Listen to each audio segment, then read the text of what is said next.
আজি বিশ্ব চাইকেল দিৱসৰ শুভেচ্ছা জনালোঁ আপোনাক। ধন্যবাদ থাকিল। আপোনাৰ এতিয়া বয়স কিমান হৈছে? মোৰ প্ৰায় 81 চলি আছে।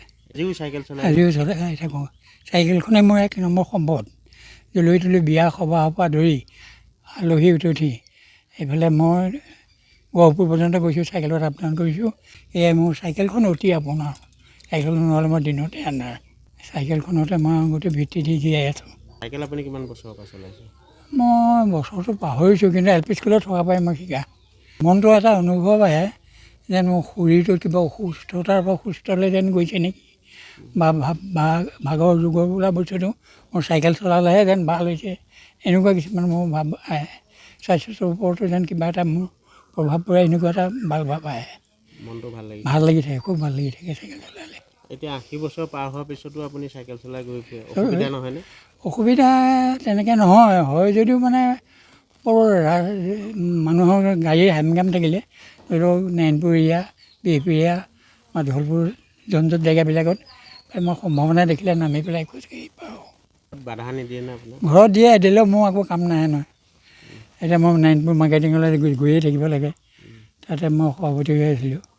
এতিয়া চাইকেল বিনা আৰু একো কাম নাই, তাতো আৰু মোৰ গাড়ীত গৈ অহা যোৱা কৰি মোৰ বেনিফিট একো নাথাকে। সেয়েহে মই চাইকেলখনকে আৰু এক নম্বৰ মটৰ চাইকেল বুলিয়ে ধৰি লওঁ। আপুনি বিয়া সবাহ খাবলৈও? মোৰ অকল চাইকেলেই হয়, মোৰ একো প্ৰয়োজন নাই। আৰু মোৰ দুখ ভাগৰ নালাগে চাইকেল চলাই থাকিলে, মনটো ভালহে লাগে।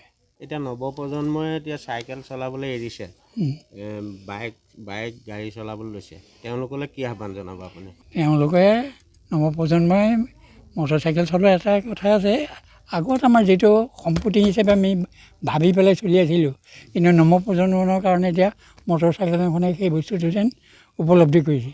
সেয়েহে তেওঁলোকক মই অতি আহ্বান কৰিব বিচাৰোঁ, পাৰিলে চাইকেলখন চলোৱাটো অতি প্ৰয়োজনীয়তা বুলি, স্বাস্থ্যৰ কাৰণে ভাল বুলি মই অনুভৱ কৰোঁ। মই অনুৰোধো কৰিম তেখেতসকলক। মটৰ চাইকেলৰ দ্বাৰা সিমান স্বাস্থ্য উপকৃত নহয়, অপকাৰহে হয়। এতিয়া চাইকেলটো বন্ধ কৰি পেলাই যিখিনি ল'ৰাই ডেকাই মটৰ চাইকেলক ধৰিব লাগিল, তেওঁলোকৰ অপায় অমংগল আৰু বেমাৰ আজাৰো যথেষ্ট পৰিমাণৰ দেখা পাইছোঁ। চাইকেল চলাই থাকিলে বিশেষকৈ বেমাৰ আজাৰৰ পৰা বহুত নিৰাপদ থাকিলেহেঁতেন। এটা সৰ্বসাধাৰণ আমাৰ চাইকেলখন হ'ল এটা শাৰীৰিক ব্যায়ামৰ নিচিনা। সেয়ে মই ভাবোঁ মটৰ চাইকেল চলালেও কিন্তু চাইকেলখন সহজে এৰিব নালাগে।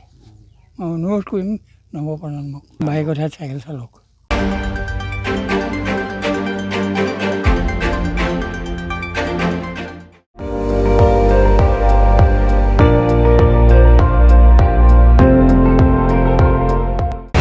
আপুনি চাই আছে ND24, সৰ্বশ্ৰেষ্ঠ নহয় সৰ্বোত্তমৰ দৌৰত।